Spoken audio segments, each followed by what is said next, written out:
There is a primary challenge brewing in the Illinois 13th Congressional District. 32-year-old Army captain and biochemist Dylan Blaha is challenging Democratic U.S. Rep. Nikki Budzinski for the opportunity to represent the district. And joining us now is Dylan Blaha. Dylan, welcome to the show. Hey, thanks for having me. Can you guys hear me? Yes, we can. Thank you. Can you hear us? Yeah, I can. Yeah. Fantastic. Yeah. Thank you for taking so much time out of your day today to join us. I know that's got to be a major resource for you right now. But as I ask all candidates who are running for office, why are you running? I think right now, really just more than anything, it's being a candidate that meets the moment and is willing to call out Republicans on, all their BS, but also challenge Democrats who don't fight for human rights, for equal rights throughout America. So, I think. But can you hear me? Now we can. Yeah, you dropped out a little bit. Okay. I have a lot of disappointments with the Democratic Party. But a lot of it comes back to they don't challenge the Republicans when it comes to rhetoric on immigration, on defending the LGBTQ plus community. So these are issues where I really want to fight back and make a Democratic Party in the future. Yeah, that is very good. That's a great reason to be running. And I love the fact that you've also decided to lead a grassroots campaign. What went into you choosing that path? I think for me, a lot of it is the fact that I believe in universal health care and I believe in other policies like the Green New Deal. And I think for a lot of those policies, you need to be grassroots because I don't want a corporation to tell me what my policy should be. I've met canvassers that have told me, oh, yeah, there were certain things I wasn't allowed to say at the doors because of who we took money from. That's not okay. And that's something that I want to make sure that we can stand firm in all our policy decisions. That's great. Yeah, that's amazing.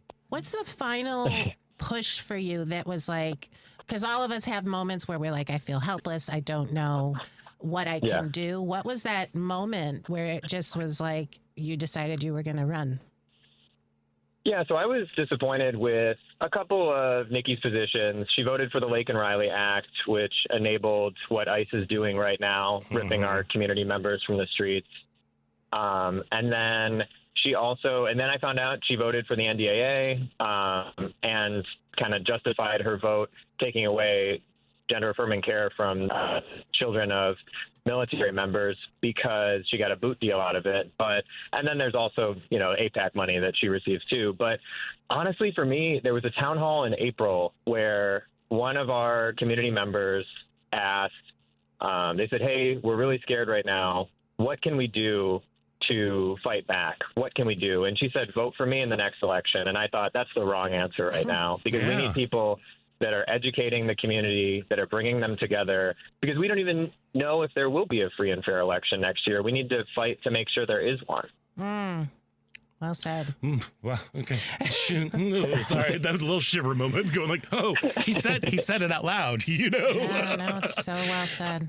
So what are you, as you're out there running your campaign, you were out there canvassing, what are some of the issues? First of all, remind our listeners exactly where the 13th Congressional District is.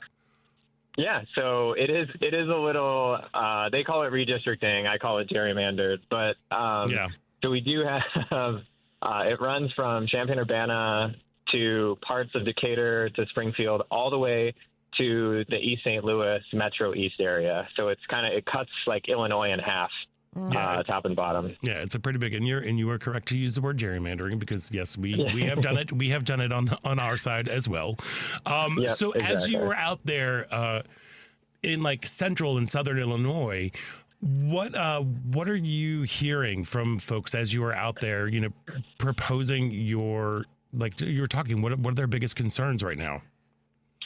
I think in general, the affordability message of taxing billionaires and giving that money back to the people in forms of, universal health care, affordable housing. Like those are things that really resonate with people, because we have the poverty rate in our district is at 17%, but we have a lot of people that are just above that are making $15, $16, $17 an hour, which in Central Illinois with a family, it's not enough, you know? And so I think that ultimately, like, I always lead with that populist message of taxing billionaires, of giving that money back to the people, of investing in even our infrastructure. It does always come back, though. I think the three issues that I always tell my canvassers to be prepared for are Israel-Palestine, immigration and what ICE is doing, and, you know, how we will defend our LGBTQ plus community. Amazing. And so what are your responses to those questions? You know, I'm like, do tell, because, you know, this is a lot.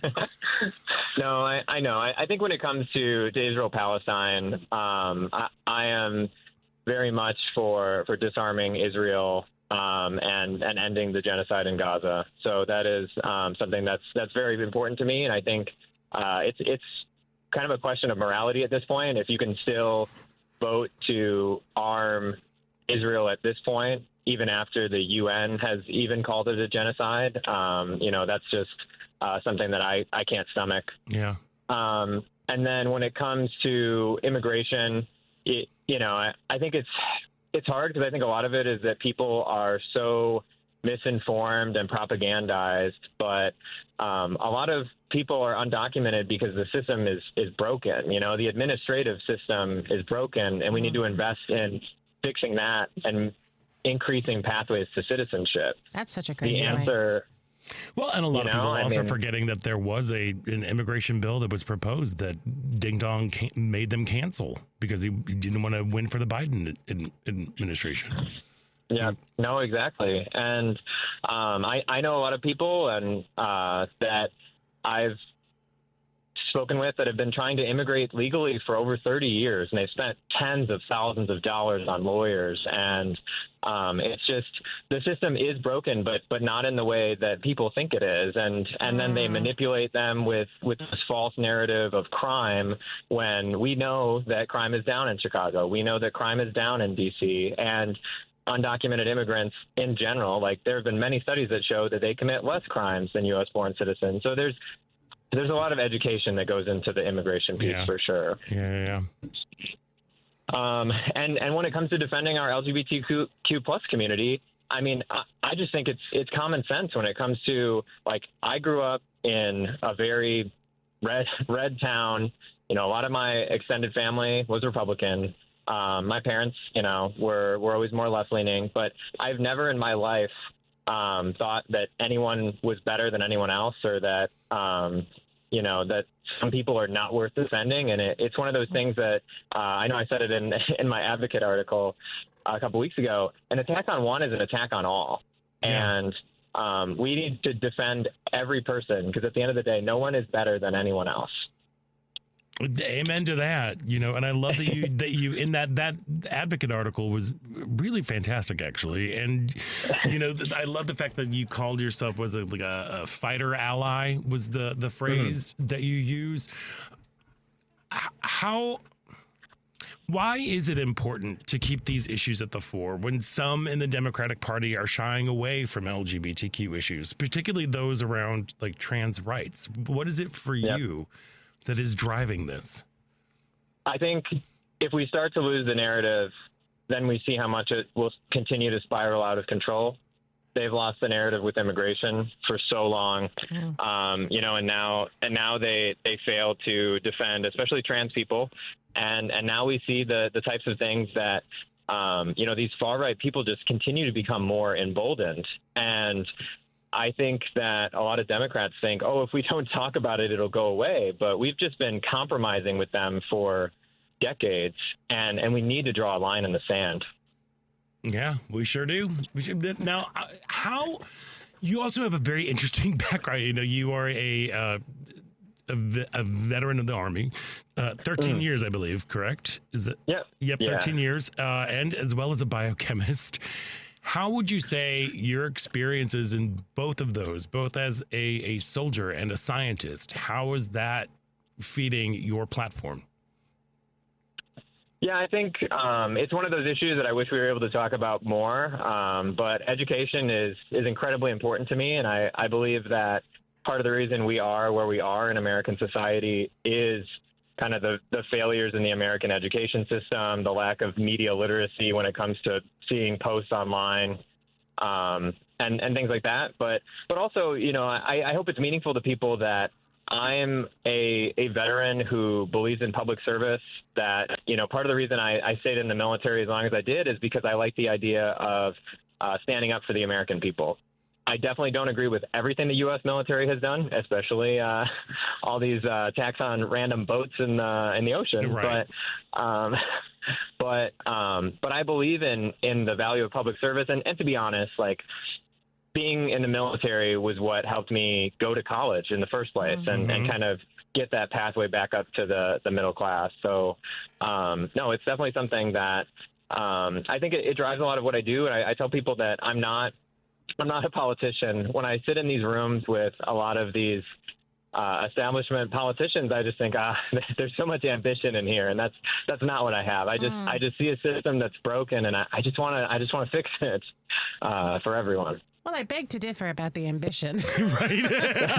Veteran, what is it? Biochemist. Biochemist. Yeah. I beg a little to cancer differ. research thrown in there for a soup song of cancer research. Yeah. So we've got folks who are listening like all over the state and all over the country right now. What words of encouragement would you offer during this? I mean, these are just crazy, tumultuous times. Yeah. No, I'm actually going to a protest right now in Stoughton, Illinois, because a restaurant owner who had lived in the community for decades, at least 20 years, was ripped from the community the other day after he dropped his kids off at school. And I mean, what we're seeing is not normal. It is not anywhere next to okay. I mean, fascism continues to rise in America, but we do see shining glimmers of hope, and look at things like No King's Day, where people were able to go out there and show that they stand united against Donald Trump and what's going on. We need more of that. We need people to continue to organize in their communities. I've told people, if you're not helping some family in your community, you should probably start, because there's definitely people that are struggling economically. There's so many people in Chicago that are afraid to go outside right now. And I know some of my friends have really helped to organize things like collecting candy for kids that are afraid to go outside so they can still get candy on Halloween. We need to do that every day. And sometimes it's hard because we don't necessarily always know the best route to take, but we need to fight back in any way we can. And sometimes that's targeted boycotts. Sometimes that's going to a protest. But we can't let them win, and we can't let our rights be taken away in advance. Amen to that. So I think we're on the same page. Like, start small. Start with your community. Yeah. If your community is too big, start with your neighbor. Just check in there. How can folks find out more about you, your platform, and offer their support if they are able to? Yeah. Our website is DylanForIllinois.com. That's DYLANFOR Illinois.com. And my handle on most social media platforms like Instagram, TikTok is at Dylan Blaha for Congress. So yeah, definitely check us out. We're grassroots, but we've honestly in the last couple of weeks we've doubled our total donation. So we're gaining steam quickly, and we're really excited to take on the establishment and just build a better Democratic Party. Well, Dylan Blaha running for the Illinois 13th Congressional District. You are definitely walking the walk, as it were, service-minded and just wanted to help out the community. So thank you for very much, and best of luck with you on this campaign. And again, to find out more information, go to DylanForIllinois.com. That's DYLANFOR Illinois.com. And then Dylan for Congress. You got it. I know I don't. I always do this every time. Right at the end, it was going to be smooth, and I never stick the dismount. I'll say it, you mouth it. Go. Dylan Blaha for Congress on Instagram and TikTok. Dylan Blaha, thank you so much for joining us today. Yeah, thank you guys. I hope you have a great one. Thank you. Same to you. Stay safe out there at the protest.